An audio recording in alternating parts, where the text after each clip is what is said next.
Bonjour, je suis Axel Ayad, j'ai 31 ans, je viens de Petit-Couronne, près de Rouen, en Normandie, et je suis la fondatrice et la PDG de Mapato.com.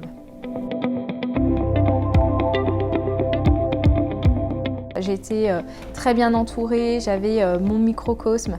Ça m'a permis ensuite, quand j'ai grandi, de montrer par moi-même ce que je voulais faire. Parce qu'effectivement, ne venant pas d'une grande ville comme Paris, j'ai dû me battre pour déménager, pour trouver mes études, pour suivre l'orientation que je souhaitais, pour rentrer dans les entreprises que je souhaitais qui n'étaient pas dans ma province.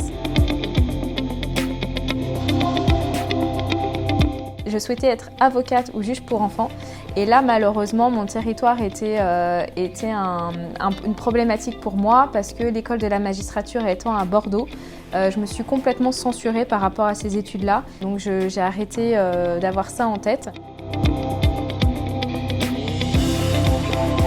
À l'issue de ma classe préparatoire, je suis rentrée en école de commerce, donc comme je l'ai dit, la plus proche de chez moi, qui permettait de faire l'apprentissage. Alors j'ai été prise dans des plus belles écoles, en tout cas plus prestigieuses.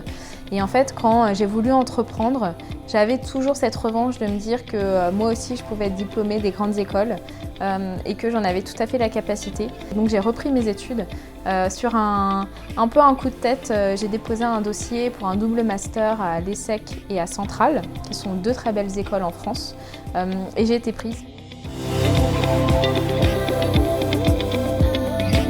J'ai jamais voulu être entrepreneur parce qu'il n'y a pas d'entrepreneur autour de moi. C'est quelque chose qui me paraissait très très risqué. Pour moi, le Graal, c'était d'avoir un CDI.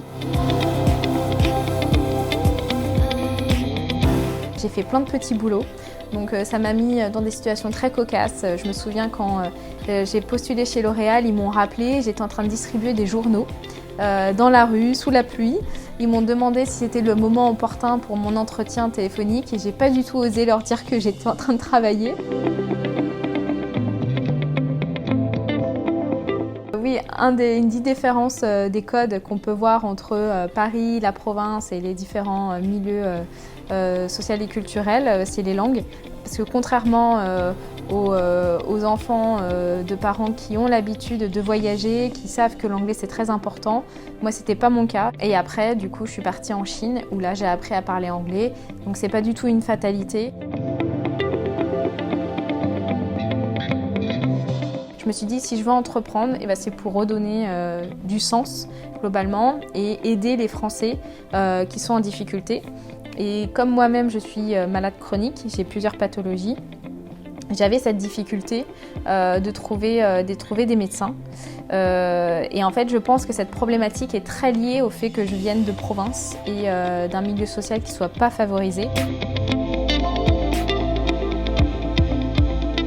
Je ne me suis pas réveillée un jour en prenant la plume en me disant moi Axel, je vais écrire et tout le monde va me lire. En fait, dans mon parcours, j'ai rencontré des personnes qui m'ont soutenue, ce qu'on appelle des mentors. Et un de mes mentors a une maison d'édition. Et quand je lui ai expliqué que c'était absolument pas normal aujourd'hui qu'il y ait un Français sur 3 qui ait une maladie chronique et qui ne sache pas s'orienter, il m'a dit écoute Axel, il faut que tu l'écrives dans un livre. J'ai toujours eu ce sentiment de retour aux sources et de légitimité, et de devoir expliquer d'où je viens et d'aider les autres à grandir. En voulant entreprendre, j'ai eu très rapidement la volonté de retourner en Normandie pour créer ma société. Et au fur et à mesure du développement, ça m'est paru complètement normal de faire appel à des entreprises, des prestataires en Normandie. J'ai une citation qui dit qu'un gagnant n'est qu'en fait un rêveur mais qui n'a jamais abandonné. Donc même si ce n'est pas la voie qu'on appelle royale, chacun a son temps, chacun a sa route. Je pense que du coup le fait de rebondir régulièrement dans son parcours permet d'aller loin et d'avoir une force de caractère très forte pour l'avenir.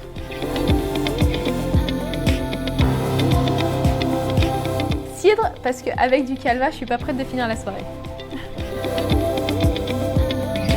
Je dirais petit biscuit parce que je préfère la techno au rap, mais les deux quand même représentent bien notre belle région. Je dirais un trou normand à Trouville.